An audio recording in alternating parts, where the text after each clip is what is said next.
사무엘하 강의 33번째 시간으로 아버지 마음이라는 제목으로 말씀을 보겠습니다. 만일에 여러분의 가정이나 혹은 주변 사람의 가정에 이런 일이 벌어졌다면 아마 그 사람이나 그것들을 지켜보고 있는 사람들은 아마 큰 충격 가운데 헤어나지 못할 것입니다.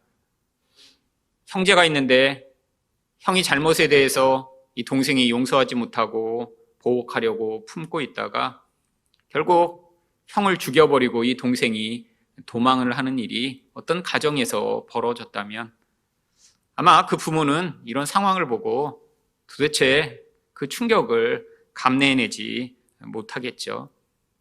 그런데 바로 이 일이 지금 다윗 가정에 벌어졌습니다. 죽어버린 아들이나 형을 죽이고 도망한 아들이나 이 둘 다 지금 이 다윗에게는 잃어버린 아들이 된 것이죠. 원래 압살롬은 세 번째 아들입니다. 그런데 이 두 번째 아들인 길르앗이라고 하는 사람은 성경에 이름만 나오지 그가 어떤 삶을 살았는지 전혀 기록되지 않은 것으로 미루어 보아 아마 태어나긴 했는데 어려서 죽은 것으로 유추되고 있습니다. 그러니까 첫째인 암논이 죽어버렸고요. 둘째인 길르앗은 어려서 죽었고요. 그리고 셋째는 형을 죽이고 도망가 버렸고요. 지금 이 다윗의 왕위 계승자인 이 아들들이 이렇게 죽고 도망친 상황, 어떤 가정에서 이런 일이 일어났다면 아마 그 부모는 이런 상황을 도대체 용납할 수 없겠죠. 그런데 성경에 일어난 이 일을 보고 많은 사람들은 다윗이 이렇게 잘못했으니까 이런 벌을 받아도 싸지라고 생각하는 경우가 많이 있습니다. 또한 잘못에 대해서 정당한 대가를 치르고 있구나라고 흔히들 생각을 하죠. 근데 이렇게 성경을 읽으면 안 됩니다. 이런 방식으로 성경을 읽는 것을 교훈적으로 성경을 읽는다라고 합니다. 성경에 나오는 어떤 나쁜 사람을 보고 나는 저렇게 살지 말아야지. 또 어떤 나쁜 일을 해서 어떤 나쁜 결과가 나타나는 걸 보고 저거 봐라, 저렇게 잘못하면 저렇게 벌을 받지라고. 이것은 사람들이 일반적으로 세상과 또 사람들에게 반응하는 인과응보적인 반응이죠. 아니, 성경이 이런 인과응보를 우리에게 가르치기 위해 이 성경을 기록한 것인가요? 성경을 만약에 이렇게 교훈적으로 읽게 되면 성경에 있는 말씀은 우리와 아무 관련이 없게 됩니다. 왜 성경을 이렇게 교훈적으로 읽으면 안 되나요? 성경이 우리에게 교훈을 가르치기 위해 기록된 책이 아니기 때문입니다. 성경은 우리에게 어떤 좋은 사람을 보여주며 너도 이렇게 열심히 잘 살아봐. 그러면 저렇게 훌륭한 사람이 돼서 복을 받을 수 있어 라고 이야기하거나 아니면 어떤 나쁜 사람을 보여준 뒤에 저런 악을 행하면 저렇게 큰 벌을 받아. 그러니까 저런 나쁜 짓 하려고 하지 마 라고 이야기하는 이런 인과응보적 교훈을 위해 기록된 책이 아닙니다. 성경 자체의 목적이 다른데 이런 방식으로 성경을 읽다 보니까 이 성경과 우리와 아무 관련이 없는 하나님이 우리에게 진짜 말씀하시고자 하는 그 말씀을 제대로 듣지 못하는 그런 상황이 벌어지죠. 성경은 교훈이 아니라 우리에게 그 복음의 놀라운 은혜를 가르치기 위해 기록되어 있습니다. 또한 그 놀라운 구원이 우리에게 왜 필요한가? 우리가 얼마나 큰 죄인인가 우리에게 가르치고자 기록된 것이죠. 그러면 이 다윗의 이야기, 이런 이야기는 도대체 어떻게 읽어야 하나요? 바로 성경은 하나님이 우리에게 가르치시고자 하는 이 복음과 구원에 관한 그 본질을 바로 어떤 인물과 인생을 통해 모형적으로 보여주고 있는 것입니다. 모형이라고 하는 것은 진짜를 위한 그림과 같은 것이죠. 아파트가 지어지기 전에 모델하우스를 지어 앞으로 이런 종류의 아파트가 지어지겠구나라고 예측할 수 있듯이 진짜 구원의 그 본질, 그 내용이 나타나기 전에 구약을 통해 바로 진짜가 어떤 것인가를 우리에게 그림으로 가르치고 있는 것입니다. 그런데 이 성경을 이렇게 모형적으로 보기에 어려운 이유가 있습니다. 바로 한 사람이 어떤 때는 극심한 죄인의 모형이다가요, 또 어떤 때는 하나님과 예수님의 모형이 되는 이런 이중적 모형으로 사용되기 때문이죠. 여러분, 지난 2달간 우리는 이 다윗이 얼마나 큰 악을 행했는지를 아주 상세하게 보았습니다. 이 다윗 이야기 지난 2달만 들었으면 이 다윗은 천하의 나쁜 놈이죠. 그런데 그 전에 1년 반 동안 또 다윗은 아주 멋진 예수님의 모형이었습니다. 이렇게 한 사람이 예수님의 모형이다가 또 이런 악인의 모형이 되는 이런 아주 독특한 방식으로 성경이 우리에게 이 구원을 다각적으로 설명하고 있는 것이죠. 그런데 오늘 본문에서는 이 다윗이 또 하나님 아버지의 모형이 됩니다. 바로 우리 하늘에 계신 하나님 아버지가 잃어버린 자녀들인 바로 이 죄인들을 향해 어떠한 태도와 마음을 가지고 계신지 이 다윗을 통해 보여주고자 하는 것이죠. 오늘 본문을 통해 그래서 이 아버지의 마음이 어떠한 것인가를 같이 살펴보고자 하는데요. 아버지의 마음은 어떠한가요? 첫 번째로 잃어버린 자식 때문에 통곡합니다. 30절 말씀입니다. 압살롬이 왕의 모든 아들들을 죽이고 하나도 남기지 아니하였다는 소문이 다윗에게 이르매. 물론 잘못된 소문이었습니다. 누군가 그 상황을 멀리서 보고 급한 나머지 엄청나게 빨리 지금 뛰어와서 이야기를 했는데 암논 하나가 죽임을 당했으니까 나머지도 다 죽었겠구나라는 그런 확신으로 이야기를 하자 사실 이 이야기를 들은 모든 사람들은 큰 충격에 휩싸입니다. 여러분, 만약에 여러분이 아버지인데 이런 소문을 들었다고 생각해 보세요. 한 명이 정말로 분노로 말미암아 모든 나머지 자식을 다 죽였다라는 이야기를요. 아니, 죽인 게 아니라 형이 동생들을 다 모아놓고 한 대씩 때렸다는 이야기만 들어도 화가 나는데 아니, 이런 도대체 돌이킬 수 없는 상황이 벌어졌다라니요. 여러분, 31절에서 그래서 왕이 어떻게 반응하나요? 왕이 곧 일어나서 자기 옷을 찢고 땅에 드러눕고 그의 신하들도 다 옷을 찢고 모셔 선지라. 여러분, 구약성경에서 이 옷을 찢는다는 것은 가장 큰 슬픔을 표현하는 그런 행위입니다. 여러분, 근데 이 옷만 찢어서 너무너무 슬프다라는 것들을 표현했지만 이 다윗은 도대체 자기 자신을 추스르고 온전하게 서 있을 수 없을 정도로 모든 정신을 다 잃어버립니다. 그래서 땅에 그냥 들어 누워버려요. 그러면 어떤 아버지가 그렇지 않을 수 있을까요? 어떤 엄마가 이런 소문을 듣고 그렇게 하지 않을 수 있을까요? 도대체 이런 슬픔은 제어할 수 없는 아마 슬픔일 것입니다. 그런데 불행 중 다행으로 이 모든 아들이 죽었다라고 하는 이야기가 진짜가 아닐 것이다 라고 요나답이 이야기를 합니다. 32절입니다. 다윗의 형 시므의 아들 요나답이 아뢰어 이르되 내 주여 젊은 왕자들이 다 죽임을 당한 줄로 생각하지 마옵소서. 오직 암논만 죽었으리이다. 그가 압살롬의 누이 다말을 욕되게 한 날부터 압살롬이 결심한 것이니이다. 여러분, 이 압살롬이 지금 이렇게 지금 죽이고자 이 모든 것들을 계획한 것이라는 것을 요나답은 다 알고 있었어요. 여러분, 이 요나답이 누군 줄 아세요? 바로 이 요나답이 암논으로 하여금 다말을 강간하도록 교묘한 술책을 냈던 바로 그 사람입니다. 사무엘하 13장 3절과 5절을 보시면 암논에게 요나답이라 하는 친구가 있으니 심히 간교한 자라.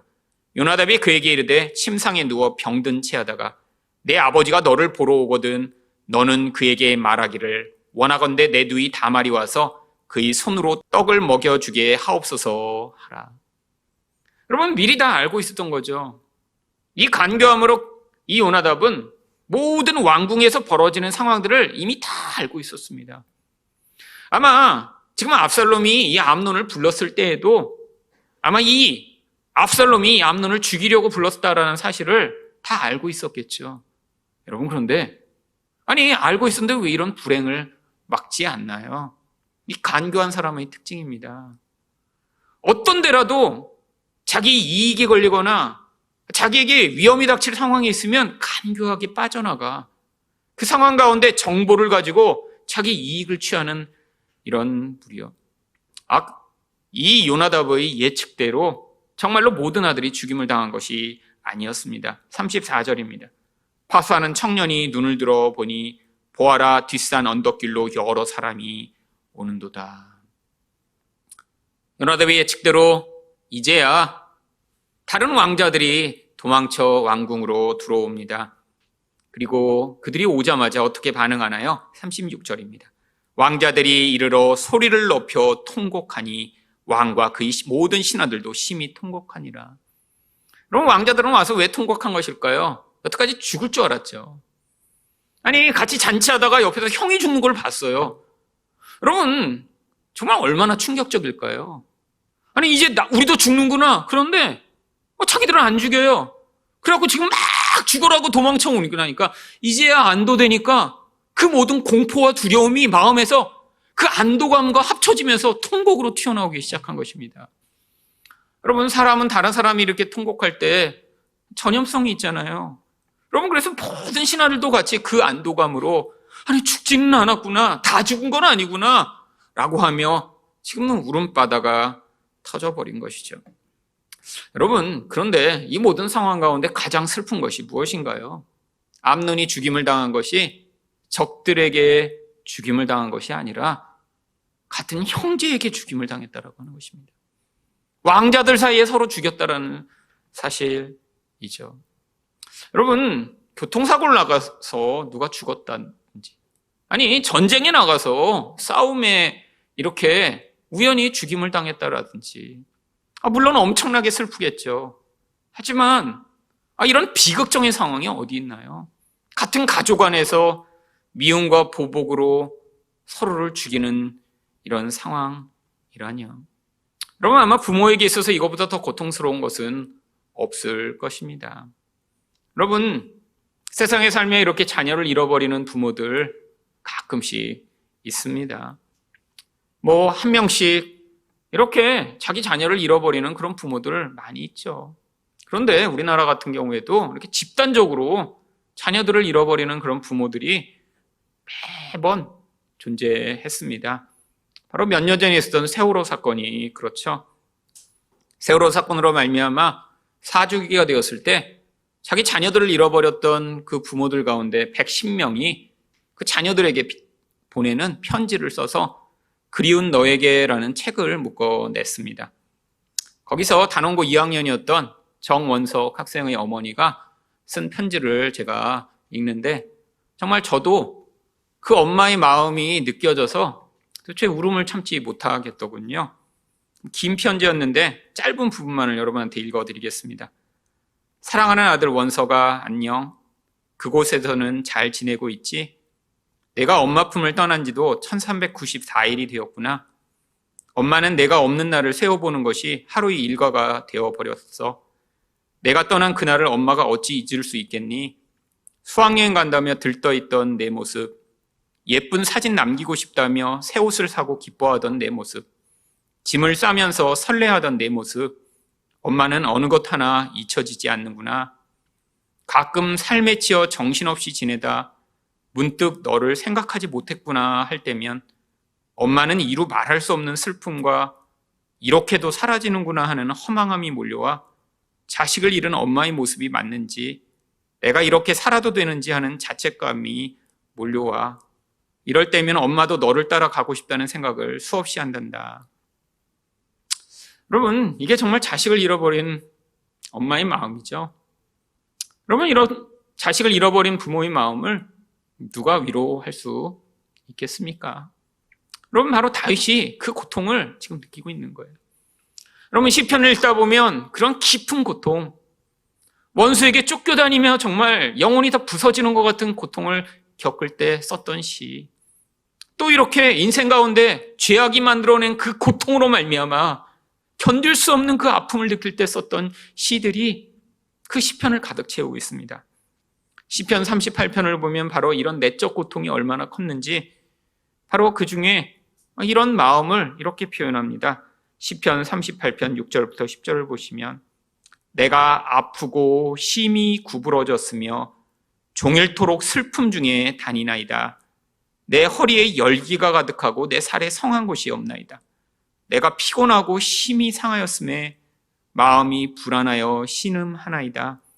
나의 탄식이 주 앞에 감추이지 아니하나이다. 내 심장이 뛰고 내 기력이 쇠하여 내 눈의 빛도 나를 떠났나이다. 여러분, 다윗이 정말 그 고통의 깊은 자리에서 마치 살아있지만 살아있지 않은 죽은 시체가 된 것처럼 고백하는 이 모든 고백이요. 왜 하나님이 다윗에게 이런 고통을 맛보게 하시는 걸까요? 정말 죄를 지었기 때문에 벌을 받게 하시려고 하나님이 이 모든 일을 행하시는 것인가요? 아닙니다.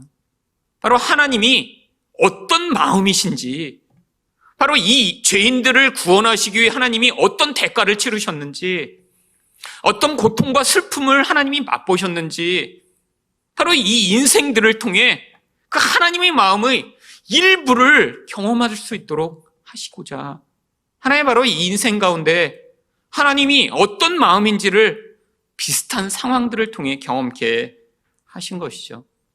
여러분, 하나님은 인간을 자기 형상으로 만드셨습니다. 바로 자기와 똑같은 존재로 만드셨다는 거죠. 어떤 똑같은 존재요? 하나님이 가지고 계신 그 아름다움과 영광, 하나님의 영적 본질을 가진 거룩하고 사랑스러운 존재로 우리를 만드셨죠. 그래서 창세기 1장 27절에 창세기 1장 27절을 보시면 하나님이 자기 형상 곧 하나님의 형상대로 사람을 창조하시되 남자와 여자를 창조하시고, 여러분, 자기 자녀를 만든 것이죠. 자기와 닮은 존재예요.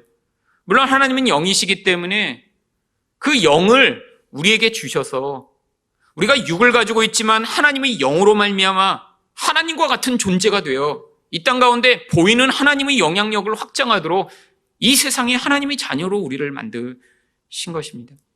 그래서 우리를 하나님처럼 만드신 거죠. 우리 안에 하나님과 같은 그 죄와 관계없는 거룩함, 하나님과 같은 이기심과 욕심이 없는 사랑이 가득한 존재로 우리를 만들어 놓으셨는데, 죄로 말미암아 거룩이 파괴되고 죄로 말미암아 인간은 끝없는 욕심에 시달리면서 마귀와 같은 존재가 되어버렸습니다. 여러분, 마귀라고 하면 뿔나고 창 가지고 무서운 이빨을 가지고 사람들을 공격하는 존재가 마귀인가요? 여러분, 마귀의 본질을 이야기하는 여러분 성경은 뭐라고 이야기를 하나요? 요한복음 8장 44절을 보시면 너희는 너희 아비 마귀에게서 났으니 너희 아비의 욕심대로 너희도 행하고자 하느니라. 여러분, 사랑할 수 없는 존재예요. 그게 마귀의 본질입니다.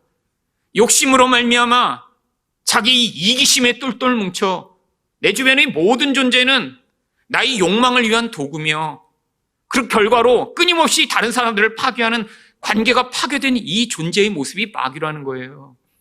그런데 인간이 사랑이 사라져버리며 욕심이 그 자리를 차지하고 나니까 하나님의 형상으로 만들어졌던 이 인간 안에 마귀와 같은 본질이 차지하며 인간이 마귀처럼 되어버린 것입니다. 이게 하나님에게는 우리가 잃어버린 자가 된 것이죠. 성경이 이야기하는 이게 바로 죽음의 모습입니다. 여러분, 성경은 영생이 그냥 좋은 곳에서 오래 사는 것이라고 이야기하지 않아요. 성경이 이야기하는 영생은 하나님 나라에 바로 가서 우리가 오래만 사는 것이 아니라 그 하나님과 관계를 맺어 그 하나님의 사랑하심과 그 거룩하심과 같은 모습으로 우리가 함께 존재하여 그분과 함께하는 그것이 바로 우리에게 영생이죠. 반대로 죽음이라는 것은 지옥에 가서 고통하는 것이 아니라 하나님과 영원히 단절된 곳에 거하는 것이 지옥입니다. 그 좋으신 하나님, 그 하나님의 사랑을 경험하지 못한 채로 단절된 고립감이요. 여러분, 인간이 이렇게 사랑이라고 하는 인간 안에 근원적으로 하나님이 만들어 놓으신 모습을 잃어버렸지만 그럼에도 불구하고 우리 안에 끊임없이 그 잃어버린 사랑에 대한 갈구가 있습니다. 여러분, 코로나 바이러스로 사실은 지금 모든 관계들이 다 지금 단절된 채 지내는 분 많이 있죠. 사실 여러분, 예배 이렇게 정말 와서 소수만 드리고 집에서 드리고 서로 만나지도 못하고, 물론 어떤 분은 너무 좋아할 수도 있는지도 모릅니다. 이렇게 그냥 너무 편하네, 집에서 이렇게 예배 드리니까. 여러분, 근데 여러분 진짜 여러분이 교회를 사랑하시고 진짜 여러분이 정말 성숙하시다면 아마 이것이 너무너무 불편하고 힘드실 거예요. 왜? 관계가 다 단절됐잖아요. 여러분, 아무하고도 어떻게 지내는지 얘기를 나눌 수 없잖아요. 여러분, 인간이 근데 이게 앞으로 1년쯤 더 계속되면 어떻게 될까요? 아마 점점 정신적으로 우울함을 경험하는 사람들이 점점 늘어나겠죠. 왜요?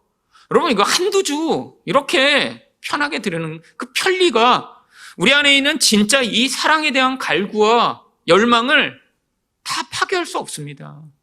여러분, 인간은 관계 안에 존재하도록 만들어진 존재예요. 그래서 사랑할 때 가장 행복한 것이고 그 사랑을 경험할 때 가장 큰 기쁨을 누리는 것인데, 사실 이 코로나가 무서운 것은 우리 안에 있는 이 모든 관계에 대한 그 열망들을 다 잠재우며 마치 우리가 이렇게 나의 생명과 나의 건강만을 생각하는 존재인 것처럼 만들어버리는 데 있는 것이죠. 여러분, 하나님 우리 안에 이 사랑에 대한 갈구를 만들어 놓으셨습니다. 그런데 우리 욕심 때문에 아무리 이 사랑을 갈구해도 체험을 받지 못하는 게 우리의 현실이죠. 사랑하기 위해 결혼하고 사랑하기 위해 자녀를 낳고, 아니 사랑하기 위해 사람들을 만났는데 결국에는 욕심이 개입되는 순간 그 사랑의 관계가 다 깨어지며 서로를 파괴하는 그 인생들의 모습이요. 이게 바로 사망의 모습입니다. 여러분, 육체의 죽음만 두려워하시지 말고 결국 이 마귀로 말미암아 죄가 우리를 지배해 진정한 사랑의 삶을 살지 못하게 만드는 이 결과를 더 무서워하셔야죠. 여러분, 육체는 죽어도 결국 우리에게 진짜 소망, 하늘나라에 대한 소망이 있다면 우리는 아마 그 육체의 죽음을 넘어 영원한 나라에서 정말 하나님을 만나며 더 행복한 삶을 살 수 있을 것입니다. 하지만 이 땅에서도 맛봐야죠. 하나님과 함께하는 그 기쁨, 다른 사람을 내 이기심이 지배할 때는 경험하지 못했던 성숙해지며 더 깊은 사랑 안에서 함께할 때의 그 기쁨을 이 땅에서도 맛보며 죄가 파괴한 이 죽음과 같은 이 인생의 모습을 벗어나는 것들을 경험하는 것이 성도의 모습이어야 하지 않을까요? 여러분, 결국 이 죄로 말미암아 모든 인생은 결국 그래서 죽을 수밖에 없는 것이다 라고 이야기를 합니다. 로마서 5장 12절입니다. 이와 같이 모든 사람이 죄를 지었으므로 사망이 모든 사람에게 이르렀느니라.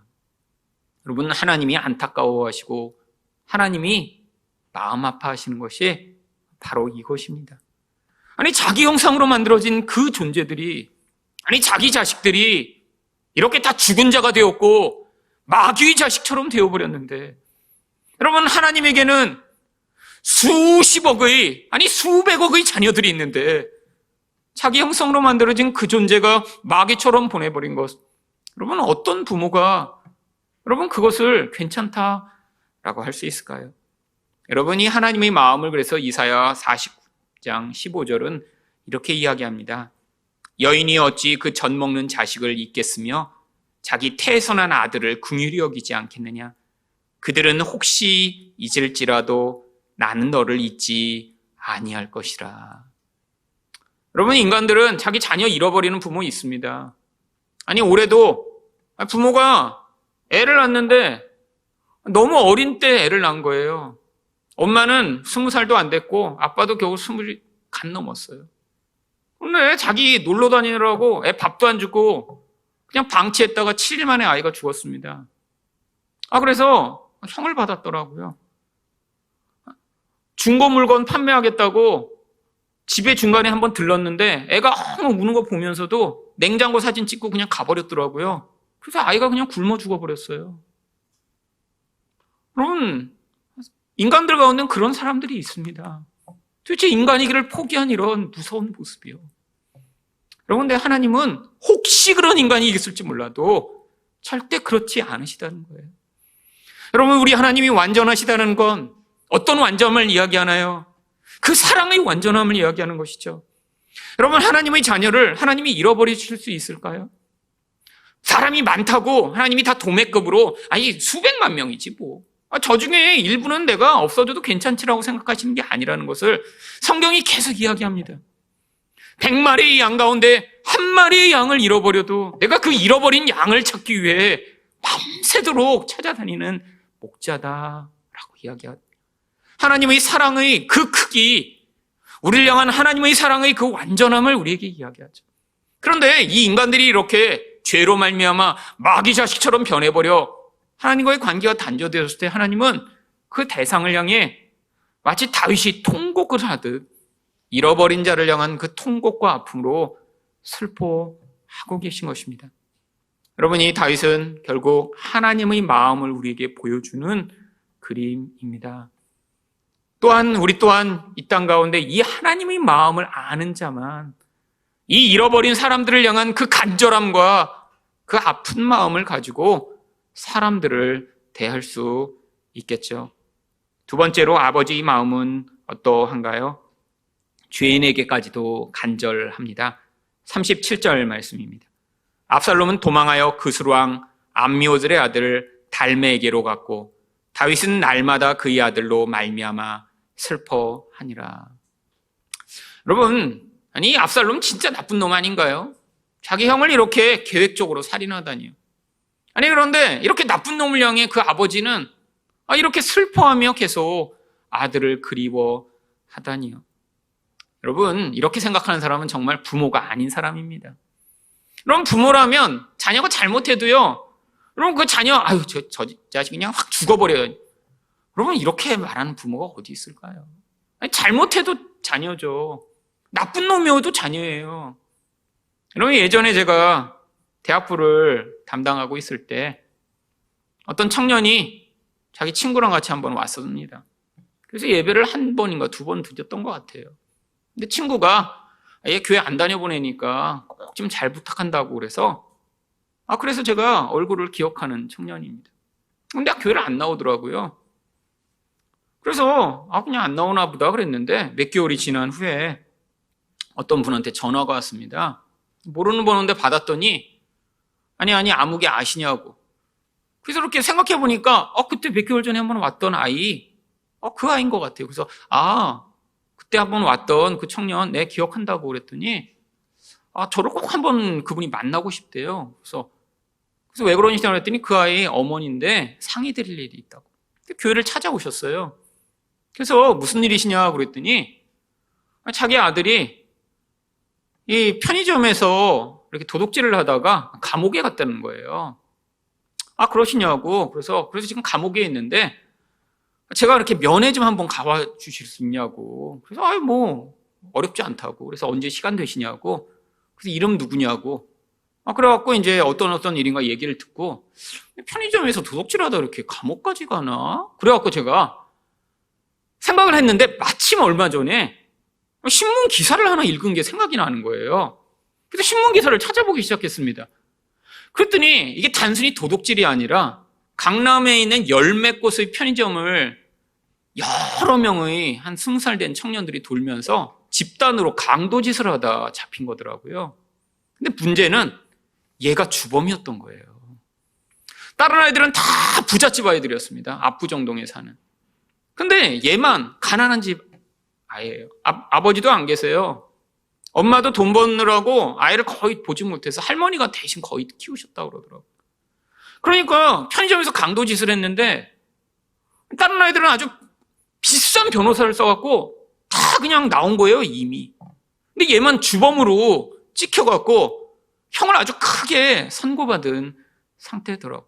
그래서 봤더니 그냥 단순히 강도만 한 게 아니라 돈을 안 주려고 하는 이런 점원한테는 폭행을 가해서 어떤 사람은 병원에 입원한 상태래요. 그러니까 이게 특수 강도가 되더라고요. 그리고 초범인데도 아주 형을 엄청나게 많이 받았어요. 그래갖고 그 다음에 알고 나니까 제가 가슴이 두근두근 거리는 거예요. 이 특수 강도를 만나러 내가 이게 교섭과에 가야 되나? 근데 제 인상에 너무 그냥 스쳐 지나갔던 아이라 그렇게 나쁜 애 같이 생기지는 않았는데 그런 생각이 있어서 그래서 갔습니다. 갔는데 정말 얼굴은 그냥 대학생이랑 똑같아요. 똑같은 애예요. 정말 이렇게 갖다 놓고 10명 세워놓고 이 중에 특수 강도한 그런 사람을 찾아보세요. 그러면 절대 못 찾을. 그냥 선하게 생겼어요. 근데 그 어머니가 그 교도소에 가서 그 아들을 보자마자 계속 우시는 거예요. 저를 왜 데려갔나 보니까 아들이 그렇게 가서 신앙을 이렇게 교회를 한번 가봤다는데 목사님 데려다가 좋은 얘기라도 해서 좀 거기서라도 마음을 돌이켜 좀 좋은 사람 되도록 하라고. 저보고 좀 좋은 얘기 좀 자꾸 해달라면 목사님 말씀 들어. 그러면서 자기는 그냥 혼자 계속 우세요. 엉엉 웃어. 그래서 제가 뭐 이렇게 성경도 읽어주고 그러고 무슨 일을 했는데 기억도 하나도 안 나지만 하여튼 그러고 왔어요. 그리고 그냥 제가 한마디 하면 그 어머니가 목사님 말씀 들어. 네. 하여튼 그러고 왔는데 그 어머니가 제 손을 붙잡고 울면서 내가 이렇게 딴 아이들처럼 사랑해주지 못하고 이렇게 해서 저 애가 저렇게 삐뚤어 나갔다고 어떻게 하냐고 내 아들 어떻게 하냐고 저를 붙잡고 계속 우시는 거예요. 그때 제가 이게 엄마 마음이구나. 정말 자기 아들 특수강도로 교도소에 가도 그 아들 포기 못해갖고 정말 목사라도 데려다가 좋은 말 해갖고 거기서라도 마음 돌이키게 해서 어떻게라도 아들 좀 잘 되게 하기 위해 하는 그 엄마의 마음. 여러분, 이게 진짜 자식을 가진 사람의 마음이죠. 여러분, 그런데 이 압살롬이 이렇게 도망가 시간이 벌써 많이 흘렀습니다. 38절입니다. 압살롬이 도망하여 구슬로 가서 거기에 산 지 3년이라. 여러분, 압살롬은 아마 다윗 다 잊어버렸을 거예요. 이건 또 자식의 마음입니다. 외면하고 그래. 난 뭐 여기서 내 자유를 찾았고 그래 내 복수를 했으니까 괜찮지 뭐. 여러분 그런데 다윗은 어떠한가요? 39절 상반절입니다. 다윗 왕의 마음이 압살롬을 향하여 간절하니. 아니 압살롬은 도대체 아무 상관도 없이 이렇게 잘 살고 있는데 더구나 그 구슬 왕의 손자예요. 그러니까 가서 모든 편의와 모든 쾌락을 누리며 잘 살고 있겠죠. 근데 지금 아버지의 마음은 아들을 향해 계속 간절합니다. 여러분 이 간절하다라는 칼라라는 히브리어는 원래 뭐가 꼭 필요한 게 없어서 너무 절실하게 필요해서 그게 아주 간절히 사모될 때 쓰는 단어입니다. 원래 그래서 성경에서 물이 없어서 그 물을 찾아 간절히 헤맬 때 먹을 게 없어서 정말 배고파서 너무 그 먹을 거를 찾아 헤맬 때 그래서 심지어는 하나님을 향해서도 하나님 없으면 난 죽을 것 같아요 라고 간구할 때 쓰는 단어가 바로 이 칼라 간절하다는 단어입니다. 시편 84편 2절엔 내 영혼이 여호와의 궁정을 사모하여 쇠약하며 뭐가 없어서 지금 내가 죽을 것 같아요 라고 표현할 때 쓰는 단어 쇠약해졌어요. 더 이상 도대체 못 살 것 같아요 라는 그 표현. 다윗이 지금 자기 아들 없으면 내가 못 살 것 같아 이제 죽을 것 같아 라고 표현하는 이 표현으로 이 다윗의 마음을 이야기합니다. 여러분 이게 바로 아버지의 마음이죠. 자식을 사랑하는 아버지의 마음. 죄인이어도 여전히 그를 필요로 하고 사랑하는 아버지의 마음. 그런데 이런 이 간절한 마음의 원인을 39절 하반절은 이렇게 얘기합니다. 암논은 이미 죽었으므로 왕이 위로를 받았음이더라. 아니 암논이 죽어버렸으니까 위로받았다라는 건가요? 이 한글 개혁판이 약간 너무 직역하여 번역함으로 말미암아 이 원 의미를 약간 살리지 못하고 있습니다. 쉬운 성경을 보면 조금 의미를 살려 번역하고 있는데요. 다윗 왕은 암논의 죽음으로 인한 슬픔이 가라앉자 이제는 압살롬이 매우 보고 싶어졌습니다. 3년이나 지나서 이제는 압살롬을 향한 그리움이 이 암논에 대한 슬픔이 희미해지면서 더 커졌다는 것이죠. 여러분 지금 이런 간절한 마음, 이 간절한 마음 성경이 왜 보여주고 있는 것인가요? 이게 하나님의 마음임을 보여주고 있는 것입니다. 여러분 죄인이면 다 없애버리면 되는 것 아닌가요? 아니 완벽한 하나님이 이런 죄인들을 세상이 가득한 건 다 없애버리고 멋지고 좀 괜찮은 어떤 존재들 천사들과만 이렇게 사시면 되는 것 아닌가요? 여러분 우리는 쓸모없으면 버려버립니다. 뭐가 내가 간절히 원하더라도 그게 나의 도구며 나의 어떤 필요를 더 이상 채워주지 않는 것이라고 생각하면 언제든지 버릴 수 있죠. 근데 하나님은 사랑이시고 인격적으로 우리를 대하시기 때문에 그렇게 하시지 않는다는 거예요. 아니, 우리라는 존재, 하나님의 진짜 중요한 가치로 보면 진짜 쓸모없는 존재가 되어버렸어요. 하나님이 우리가 필요한 이유가 무엇이죠? 관계를 맺기 위한 동등한 대상으로 필요한 것입니다. 천사랑은 하실 수 없는 관계예요.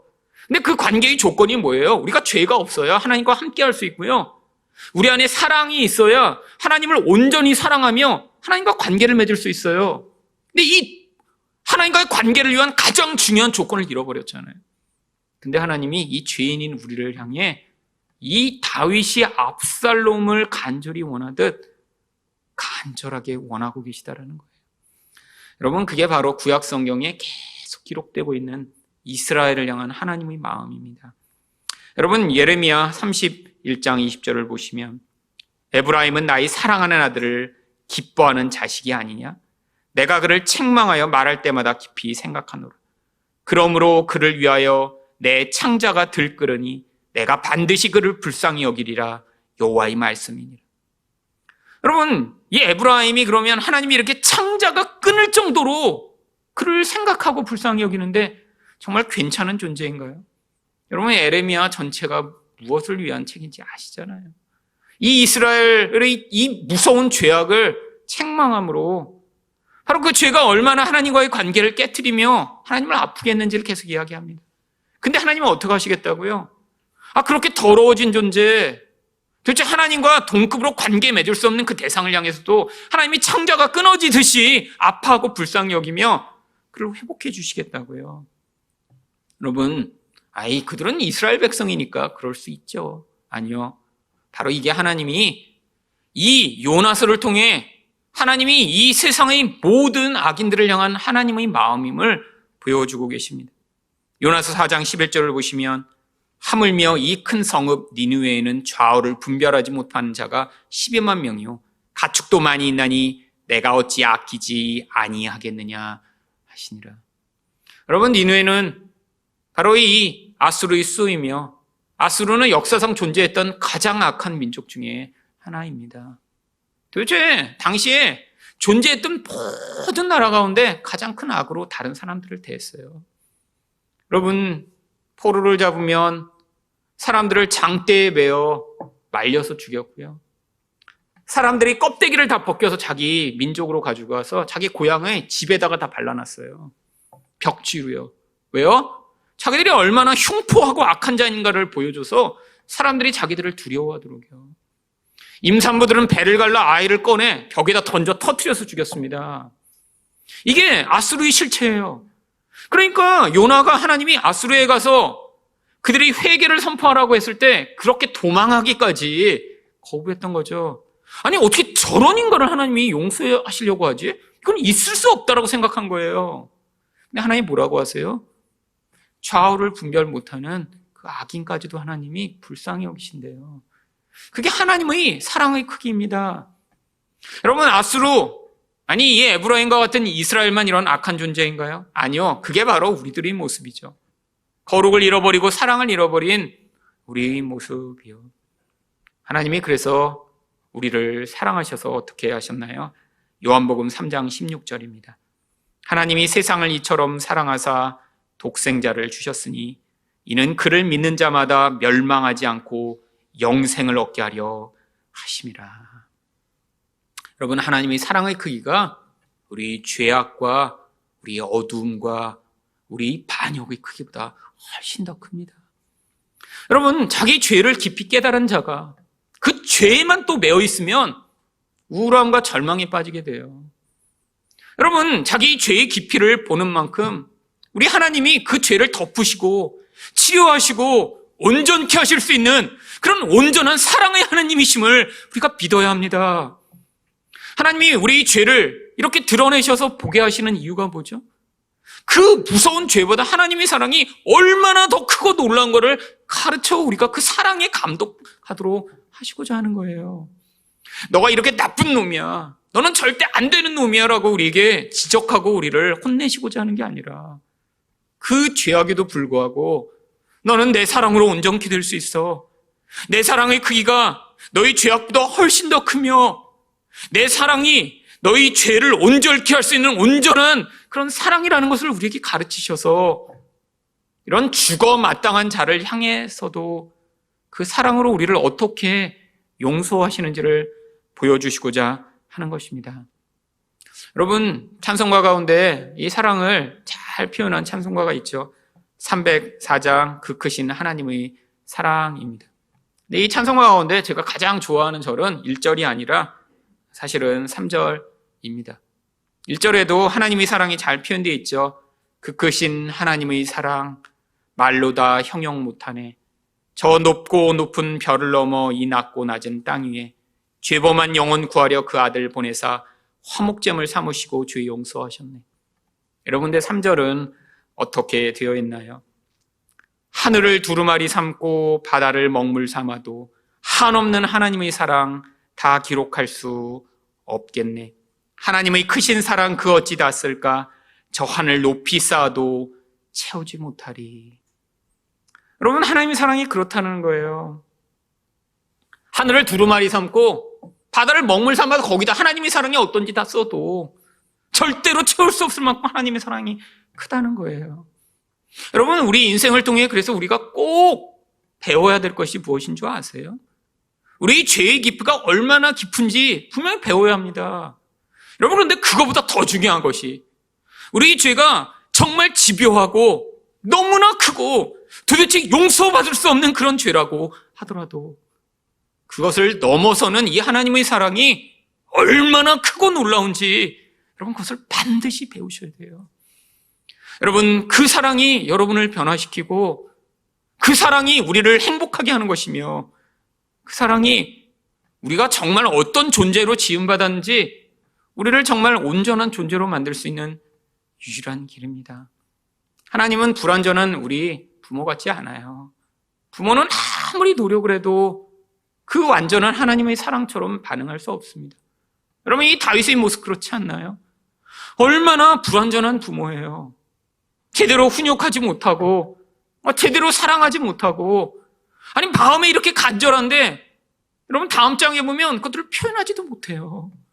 이런 바보 같은 사랑, 이런 사랑이 아니라 우리 하나님은 자기 아들을 죽여서 내가 너를 이렇게 사랑한다. 그러니까 절대로 죄악의 유혹에 마귀의 유혹에 빠져가지 말고 그것을 뛰어넘는 내 사랑에 반응해 내게 반응 안 하고 우리를 초대하고 계십니다. 이 하나님의 사랑에 반응하여 하나님이 기뻐하시는 그 아들의 형상을 회복하는 여러분 되시기를 예수 그리스도 이름으로 축원드립니다. 함께 기도하겠습니다.